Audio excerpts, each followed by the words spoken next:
नमस्कार, स्वदेश न्यूज की खास पेशकश बातें सितारों की में आप सभी का स्वागत है। मैं हूं भागीरथ साहू।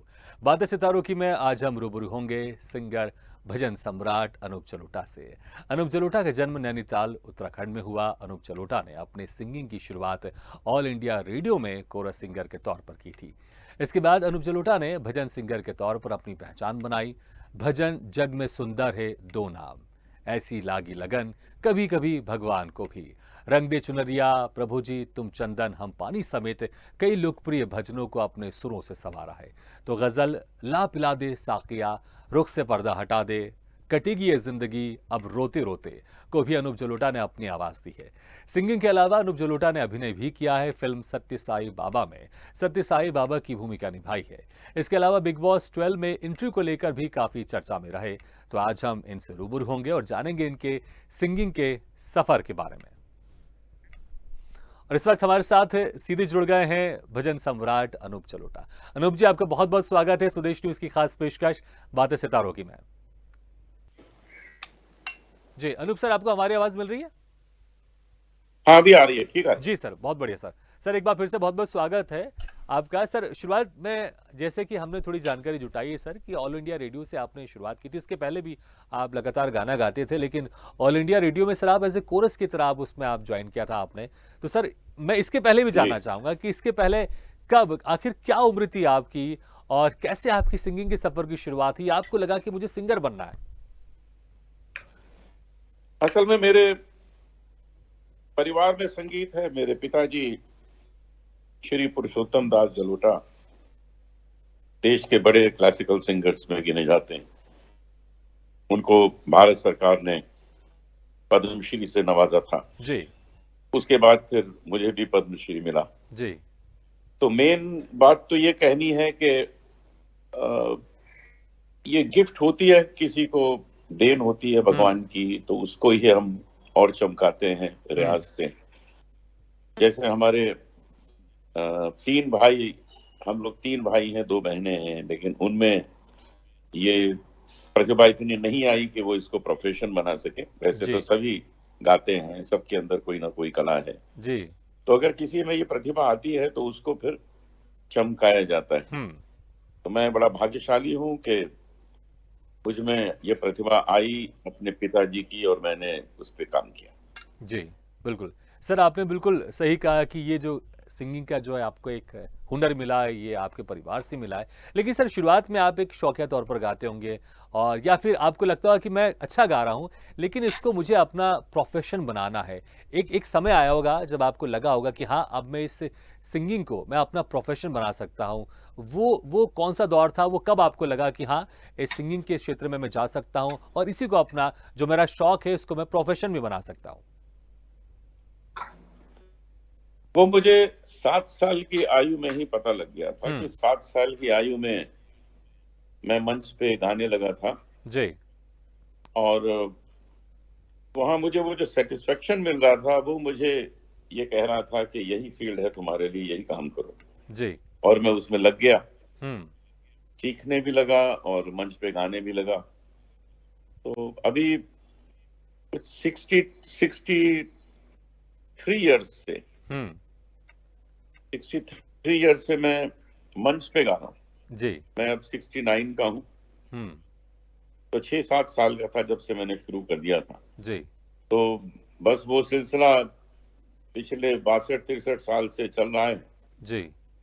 और उन दिनों भी उतने ही बिजी थे जितने आज बिजी हैं। उन दिनों भी रोज प्रोग्राम करते थे उस उम्र में, जी सर, बिल्कुल। और आज भी रोज प्रोग्राम करते जी सर, मैं तो कहूंगा सर अब आप आजकल आप और बिजी हो गए हैं पहले के मुकाबले। हैं। जी। अच्छा सर, लगातार आप स्टेज में, आपने कहा 7 साल की उम्र से आप लगातार गा रहे हैं, लेकिन जो स्टूडियो जो सिंगिंग थी आपकी पहली स्टूडियो सिंगिंग, क्योंकि आपको उसका एक इंतजार होगा कि मैं स्टेज में तो गा ही रहा हूँ लेकिन मुझे अब मेरी, क्योंकि उस जमाने में कैसेट निकला करती थी और कि एक मेरी कैसेट में मेरी आवाज़ आए ताकि घर में लोग कैसेट लगा के मेरी आवाज़ सुन सकें। तो वो जो स्टूडियो जो पहली रिकॉर्डिंग थी आपकी वो कौन सी थी सर, और कैसे उसमें आपको मौका मिला? कैसे आपने वो जो पहली जो रिकॉर्डिंग थी स्टूडियो की वो आपने की?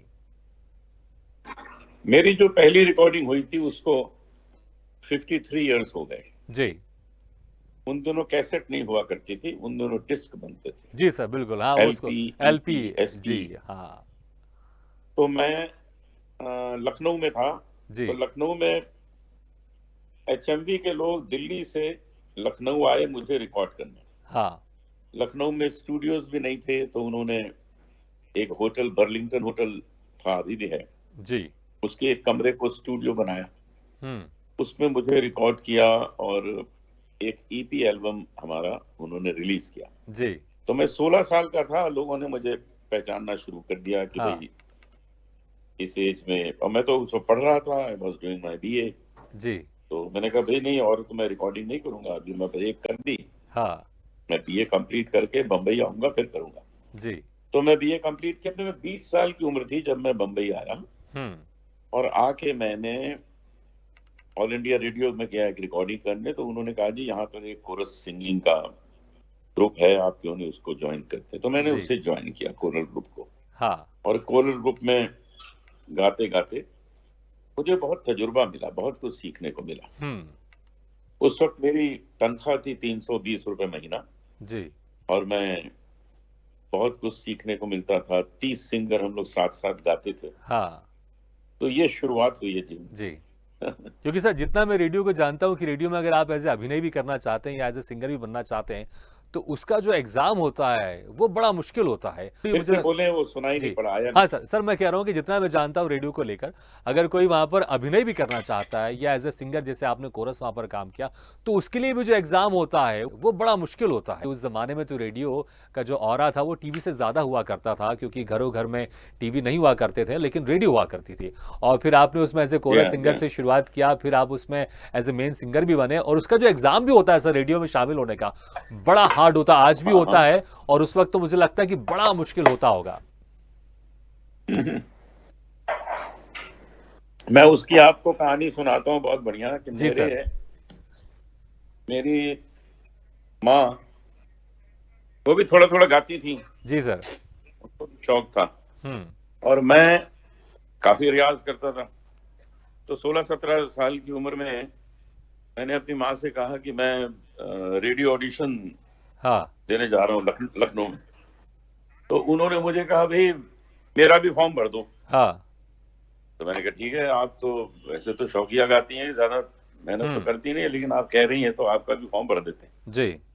तो उनका भी फॉर्म हमने भर दिया। जी। फिर ऑडिशन हुआ, हुँ। मैं फेल हो गया, वो पास हो गए।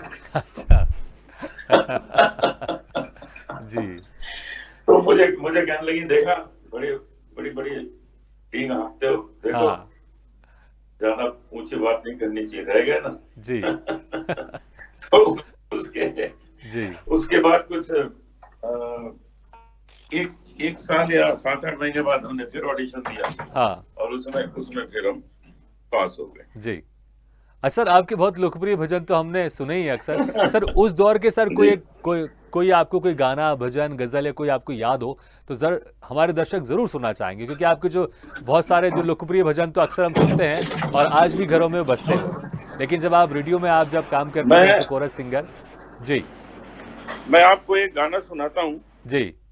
जो जो मैंने 7 साल की आयु में सबसे पहले मंच पे गाया था, जी सर, बिल्कुल सर, सुनना चाहेंगे। लखनऊ में। जी। लखनऊ में गाया था, और वो गाना जो था वो आज तक मैं गाता हूँ और उसका आनंद लेता हूँ। जी। आपको मैं वो सुनाता प्लीज़ सर। हूँ।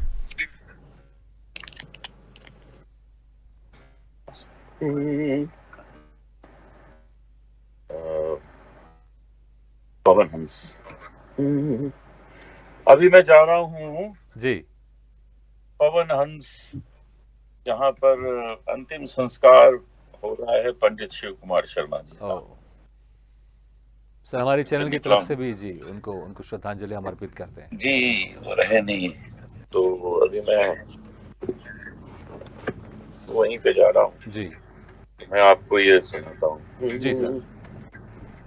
ठुमक चलत रामचंद्र, ठुमक चलत रामचंद्र, बाजत भजनिया ठुमक चलत रामचंद्र, खिल खिलात उठत धाय, गिरत भूमि लट पटाय, धाय माय गोद लेत दशरथ हिरनिया ठुमक चलत रामचंद्र, बाजत भजनिया ठुमक चलत रामचंद्र, तुलसीदास अति आनंद, निरखी के मुखार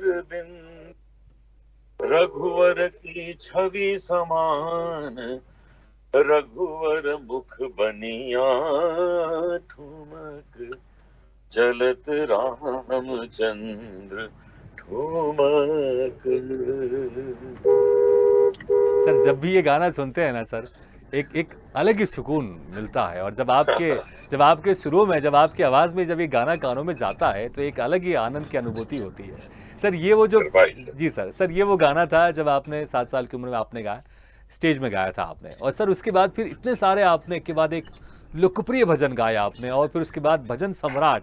अगर भजन में अगर हम किसी को सुनना चाहते हैं तो सबसे पहले सीधे आप ही का नाम सामने आता है, चाहे वो आपके हैं जग में सुंदर है दो नाम, ऐसी लागी लगन, कभी भगवान को भी रंग दे चुनरिया, प्रभु जी तुम चंदन हम पानी समेत। सर बहुत सारे आपके लोकप्रिय भजन हैं, तो सर इसमें से जो एक लोकप्रिय सर एक भजन हम और सुनना चाहेंगे, क्योंकि सर जो आपने एक शुरुआत की है भगवान श्री राम के जो वो ठुमक चलत गाया, तो ऐसा लग रहा है कि बस एक भजन और अभी सुन ले तो दिल को सुकून मिल जाएगा। जरूर जरूर सुनिए जी। ऐसी लागी लगन, मीरा हो गई मगन, वो तो गली गली हरि गुण गाने लगी, महलों में पली बन के जोगन चली, मीरा रानी दीवानी कहाने लगी, मीरा हो गई मगन, कोई रोके नहीं कोई टोके नहीं, मीरा गोविंद गोपाल गाने लगी, बैठी संतों के संग रंगी मोहन के रंग, मीरा प्रेमी प्रीतम को मनाने लगी, वो तो गली गली हरि गुण गाने लगी, ऐसी लागी लगन, मीरा हो गई मगन, वो तो गली गली हरि गुण गाने लगी, ऐसी लागी लगन, मीरा हो गई मगन। क्या बात है सर, फिर से एक बार आपने दिल, जहन, दिमाग सबको सर आपने सुकून दे दिया। और सर मैं आपको पूरे भारत की तरफ से, और मैं तो सिर्फ भारत नहीं पूरे विश्व की तरफ से जो आपके गाने सुनकर सुकून महसूस करते हैं, मैं उन सभी की तरफ से मैं आपको धन्यवाद देना चाहूँगा कि आपने इतने खूबसूरत गाने गाए हैं कि कभी भी हमारा मन अगर कुछ उदास होता है तो जब आपकी आवाज़ में भजन सुनते हैं तो फिर से एक एनर्जी, फिर से स्फूर्ति हमारे अंदर आ जाती है। तो उन सभी की तरफ से मैं आपको धन्यवाद देना चाहूँगा हाथ जोड़कर। सर लेकिन ये भी जानना चाहूँगा कि जब शुरुआत आपने की, आपने भजन गाया, तो क्या आपने पहले से सोच के रखा था कि मुझे भजन ही गाना है, या फिर पहले आपका ये था कि मुझे फिल्मी गानों की तरफ जाना है, लेकिन फिर धीरे धीरे फिर आप भजन में ऐसे रम गए कि फिर फिल्मी गाने उस तरह से नहीं गाए आपने जितने फिर आपके जो भजन एक के बाद एक बढ़ते गए? मैंने शुरू किया था शास्त्रीय संगीत से जी, और उसके बाद क्योंकि मंच पर फिल्मी गाने भी गाते थे, अभी भी गाता हूँ जी, भजन भी गा रहे थे, गजल भी गा रहे थे। हम्म, उसके बाद मुंबई आकर जो पहला मेरा एलपी रिकॉर्ड बना, जो कमर्शियल एलपी एल्बम, वो एक गजल का बना। हाँ, और वो गजलें बहुत पॉपुलर हो गई, चांद अंगड़ाइयां ले रहा है, ये सब जाम चलने लगे, ये सब बहुत पॉपुलर हो गई गजलें जी, उसके बाद अचानक एक मेरा भजन का एल्बम आ गया। हाँ, और वो जो भजन का एल्बम मेरा आ गया उसके बाद, उसका नाम था भजन संध्या जी। तो भजन संध्या एल्बम ने फिर ओवरटेक कर लिया, वो बहुत ही ज्यादा पॉपुलर हो गया जी, उसमें ये सब थे, ऐसी लागी लगन, रंग दे चुनरिया वगैरह वगैरह।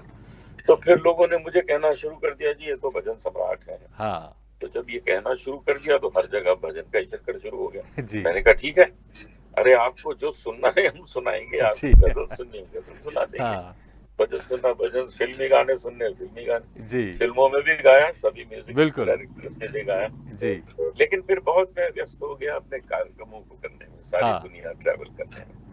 तो फिर मैं यहाँ फिल्म की रिकॉर्डिंग्स में कंसंट्रेट नहीं कर पाया। जी, मेरा जो मेन जो वर्क फील्ड बन गया वो मंच बन गया, जी। कि मैं दुनिया भर में मंच पर अपने कार्यक्रम हुँ, करने लगा। जी, आज ईश्वर की बड़ी कृपा है कि जैसे 7 साल की उम्र में रोज जाते थे गाने, आज भी हाँ, उसी तरह से रोज ही जाते हैं गाना बिल्कुल गाने। सर। सर आपने उस समय 2-3 लाइन जस्ट गज़ल की बोली थी, मैंने उस वक़्त आपको टोका नहीं क्योंकि मैं बातें भी जानना चाहता था जो आपने मुझे बताई। लेकिन सर जब आप वो बातें पूरी हो गई हैं तो सर वो जो गज़ल के आपने 1-2 शब्द बोले थे, उनमें से अगर एक आध मुखड़ा हो जाए सर तो हमारे मुझे लगता है दर्शकों का हाँ आज हाँ का दिन बन जाएगा। सुनिए। चांद अंगड़ाइयां ले रहा है, चांदनी मुस्कुराने लगी है, एक भूली हुई सी कहानी फिर मुझे याद आने लगी है। चांद अंगड़ाइयां ले रहा है, चांदनी मुस्कुराने लगी है। बहुत खूब सर। सर मैं आपको धन्यवाद फिर से देना चाहूँगा मैं क्योंकि क्योंकि आपके जब भी गाने सुनता हूँ मुझे तो सुकून मिलता ही है, हमारे दर्शकों को भी सुकून मिलता है। सर आपने अभिनय भी किया सर, आप सिंगर भी हैं, आपने अभिनय भी किया है। जो फ़िल्म है सत्यसाई उसमें आपने मुख्य किरदार निभाया है, बाबा सत्यसाई जी का निभाया है। तो सर कैसे हुआ कि आपको लगा कि मैं सिंगर हूँ, सिंगर से एक्टर सर कैसे आप बने आप? असल में सत्य साईं बाबा मुझे बहुत प्रेम करते थे और जी, मुझे छोटे बाबा कहा करते थे। तो जी, मैं उनसे पूछता था, मुझे आप छोटे बाबा क्यों कहते हैं? जी।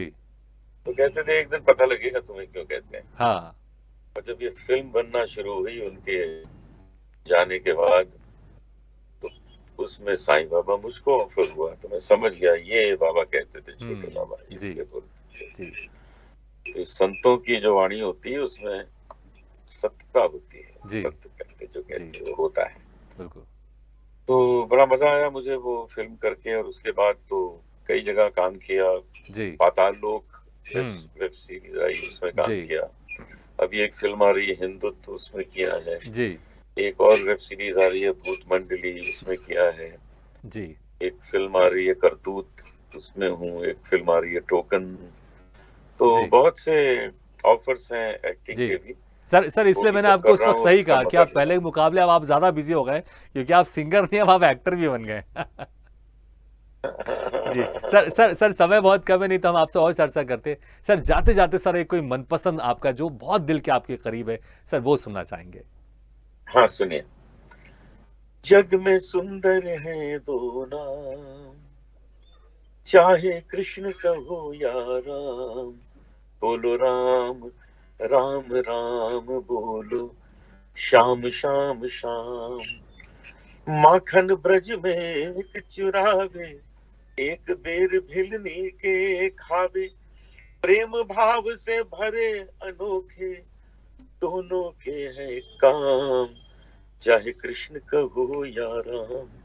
जग में सुंदर है दो नाम, चाहे कृष्ण कहो या राम, तो राम राम राम बोलो, श्याम श्याम श्याम। बहुत-बहुत धन्यवाद सर, बहुत-बहुत धन्यवाद सर आपने फिर से हमारे दिल को धन्यवाद। सुकून दिया और सर बहुत-बहुत शुक्रिया कि आप हमारे इस कार्यक्रम में आपने शिरकत की। समय कम है सर नहीं तो हम आपसे और चर्चा करते और अब बहुत सारी बातों पर हम बातचीत करना चाहते थे लेकिन समय की बंदिशें हैं। सर बहुत-बहुत शुक्रिया सर हमारे साथ जुड़ने के लिए। मुझे भी अच्छा लगा, और आपके इंटरव्यू के बीच में मैंने लंच भी खा लिया, और उसके बाद मैं अब जा रहा हूँ जी, हमारे पंडित शिव कुमार शर्मा जी नहीं रहे, तो जी, के अंतिम संस्कार के लिए मैं जा रहा हूँ, जी। कार धन में हूँ। धन्यवाद सर। तो फिर आपसे भेंट होगी जी, और लंबी वार्ता करेंगे। बिल्कुल sir. Thank you sir, thank you very much once again. धन्यवाद, नमस्कार। तो बातें सितारों की में आज हम रूबरू हुए भजन सम्राट और सिंगर नहीं, मैं तो एक्टर भी कहूंगा, क्योंकि अनूप जी ने सिंगिंग के साथ अब एक्टिंग में भी हाथ आजमाने के बाद भी लगातार वो एक्टिंग भी कर रहे हैं। और आज हमारे साथ है अनूप जलोटा। अगले बार हम फिर किसी शख्सियत से मुलाकात करेंगे, तब तक के लिए दीजिए इजाजत। लेकिन खबरों का सिलसिला लगातार जारी, आप देखते रहिए स्वदेश न्यूज, सबसे पहले देश।